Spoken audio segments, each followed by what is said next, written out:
نحمدہ ونصلی علی رسولہ الکریم اما بعد فاعوذ باللہ من الشیطان الرجیم بسم اللہ الرحمن الرحیم۔ ناظرین، آج جو ہمارا بیان کا عنوان ہے وہ ہے عید الفطر کیسے منائی جائے۔ اسلام ایک مکمل دین ہے۔ عید اللہ کی طرف سے انعام اور خوشی کا دن ہے جو رمضان مبارک کے روزوں، نمازوں اور دعاؤں اور صبر کے سلسلے میں اللہ نے ہمیں عطا کیا۔ حدیث مبارکہ میں ہے کہ روزے دار کے لیے دو خوشیاں ہیں، ایک روزہ افطار کرتے وقت اور دوسری اپنے رب سے ملاقات کرتے وقت۔ صحیح بخاری و مسلم۔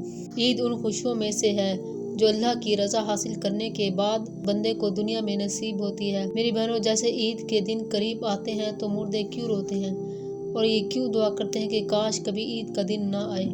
عید کا دن خوشحالی کا دن ہوتا ہے۔ کبھی کبھی ہم خوشی میں مصروف ہو کر آخرت کو بھول جاتے ہیں اور قبروں کی زیارت سے آگاہی ہوتی ہے۔ اگر عید کے دن کوئی انسان قبر کی زیارت کر لے تو ٹھیک ہے۔ شوال کا پہلا دن آپ کے لیے خوشی کا دن ہے۔ جب عید الفطر کا دن آتا ہے تو فرشتے راستوں پر کھڑے ہو جاتے ہیں اور آواز لگاتے ہیں کہ اے مسلمانوں کی جماعت، اپنے اللہ کی طرف چلو، وہ تمہیں اچھے کام کی ہمت اور حوصلہ دیتا ہے، اس پر بڑا ثواب عطا کرتا ہے۔ تمہیں رمضان المبارک کی راتوں میں نماز پڑھنے کا حکم دیا تو تم نے پڑھی، تمہیں دن میں روزے رکھنے کا حکم دیا تو تم نے روزہ رکھا، اپنے آپ کو کھانے پینے برائی سے دور رکھا، تم نے اپنے اللہ کے حکم کو مانا، اب تم انعام حاصل کرو۔ جب عید نماز ہو جاتی ہے تو فرشتے آواز دیتے ہیں، خوش ہو جاؤ، تمہارے رب نے تمہیں معاف کر دیا، تم اپنے گھروں کو لوٹ جاؤ، اس لیے کہ اس دن کو انعام کا دن کہا گیا ہے۔ اور جب نبی کریم صلی اللہ علیہ وسلم مکہ مکرمہ سے ہجرت کر کے مدینہ منورہ پہنچے تو مدینہ کے لوگ سال میں 2 تہواریں مناتے تھے۔ آپ صلی اللہ علیہ وسلم نے پوچھا یہ کیا ہے تو انہوں نے کہا یا رسول اللہ صلی اللہ علیہ وسلم یہ ہم خوشی مناتے ہیں۔ تو آپ نے فرمایا کہ عید کے دن 2 رکعت نماز پڑھو جسے عید الفطر اور عید الاضحیٰ کہتے ہیں۔ 2 عیدیں اللہ نے تمہیں نصیب کی، جن پر جمعے کی نماز فرض ہے ان پر عید کی نماز بھی واجب ہے۔ جو شرائط جمعے کی نماز میں ہیں وہی شرائط عید کی نماز کے ہیں۔ عید کی نماز کے بعد خطبہ پڑھا جاتا ہے، لیکن خطبہ پڑھنا اور سننا سنت مؤکدہ ہے۔ عید کی نماز میں سورج نکلنے کے بعد سب مسلمان ایک جگہ جمع ہو تو امام 2 رکعت نماز، ہر رکعت میں 3 سے زائد تکبیریں کہی جائیں اور ان تکبیروں کا کہنا امام اور مقتدی دونوں پر واجب ہے۔ اس کے بعد امام ممبر پر کھڑے ہو کر خطبہ پڑھے۔ اب عید نماز ادا کرنے کے بعد سب مسلمان ایک دوسرے کو عید کی مبارکباد دیتے ہیں۔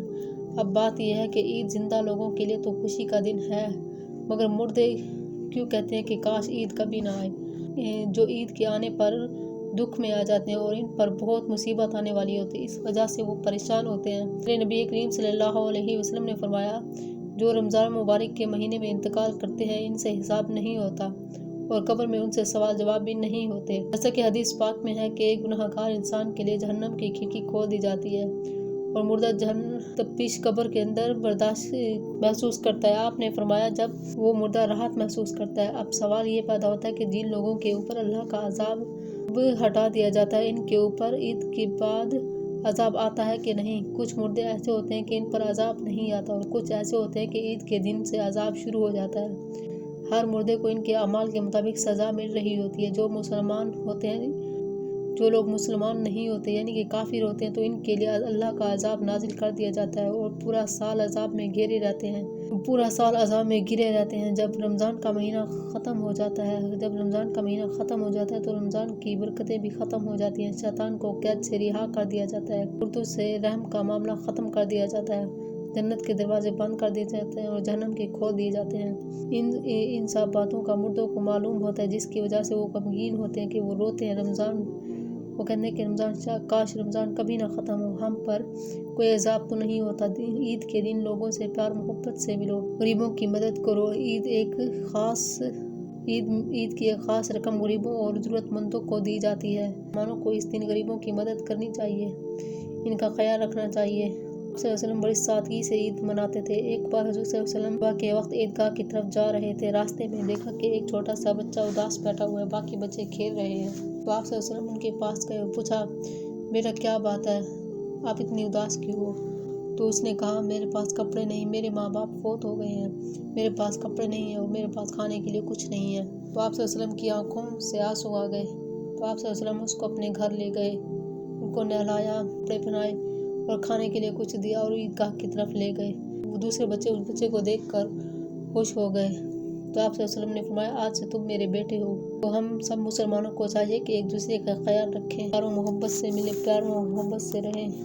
اللہ ہمیں اعمال کرنے کی توفیق عطا فرمائے۔ جزاک اللہ۔